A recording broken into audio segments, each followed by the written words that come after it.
First and foremost, after a few years, we realized that this had so much more potential than farming, than beef cattle or growing tobacco, and that this is something that we needed to nourish and continue to run and grow year after year after year. Failure was not an option to us. We had to succeed.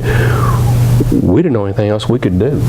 Except go back to the farm, and for the first several years, our business strategy was to make sure we could open the doors tomorrow morning. And we always wanted to be able to pay our electric bill and pay our rent. That was important. And as the business grew, matured, we created an infrastructure of core values and a strong team of seasoned executives so that we could turn the business over to the next generation.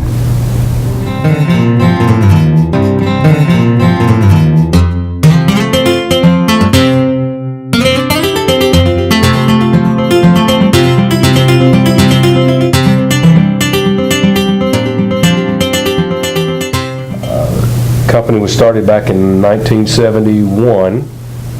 I had sold another business I had and was looking to start a different business, and so I went to several employment agencies, personnel firms in Memphis and Nashville and Jackson, Tennessee to try to find a job or decide what I was going to do, and came up with the idea that maybe we could do the same thing in rural northwest Tennessee. And so basically I spent 2 or 3 weeks going out and talking to different companies, basically manufacturing companies, about working with a recruiter in the employment business. Most of them thought it was an insane idea, but most of them worked with recruiters in St. Louis, Memphis, or Atlanta, and said they would give a local company an opportunity. The name of the company at that time was a very auspicious name, had a lot of flair to it. It was called West Tennessee Personnel Agency. So that's kind of the way it got started. As Wayne said, my office was just down the hall, and we were fishing and hunting and playing racquetball and golf. And at some point, we decided that it might make sense for us just to partner up, because I was selling life insurance, and so I would work in the mornings while Wayne took care of the cows, and then he would come in at noon and I would sell life insurance in the afternoons and evenings. And that's how we got started. Within a year or two, we started doing business with Emerson Electric, and we did such a good job for them that Emerson wanted us to do some work for some of their other plants in the southeast. And the guy who was our primary customer, Jerry Palmer, said, "You guys need to change your name." He said, "This West Tennessee Personnel Agency sounds like soybeans. So y'all need to come up with another name if you expect me to pitch you to the rest of Emerson Electric." So we decided that we did not want our names associated with it. We wanted 2 names, but we didn't want our names, because if this thing failed, we didn't want to embarrass our mothers. So we went to Memphis. Correct. And spent several hours at an advertising agency that was going to help us come up with a really first-class name.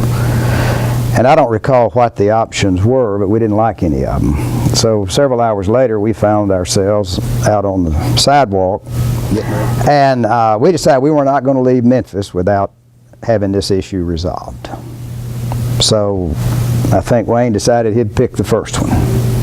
Yeah, I think I had $10 in my pocket, didn't have a credit card, and at that time gas was 35 cents or so. So we had enough money to buy gas to get back to Weakley County. And Hamilton, was the Secretary of the Treasury, also the Hamilton Bank in Chattanooga was a very strong bank in Tennessee at that time. So I just looked down and said, "Okay, Hamilton." And my favorite television show was The Rookies, And their boss was a guy named Sergeant Ryker, and he was my favorite character. So I said, we'll call it Ryker, Hamilton-Ryker, and we'll put a hyphen in between it. And that's how it came to be. And we chose the company colors that day, and we flipped a coin, and I won, and I chose the colors of my high school that I went to, which was blue and white. If you'd won. And then we asked that company to design a logo and send it to us, and we went to the house. We went back to Weakley County that night, wondering what was going to happen next.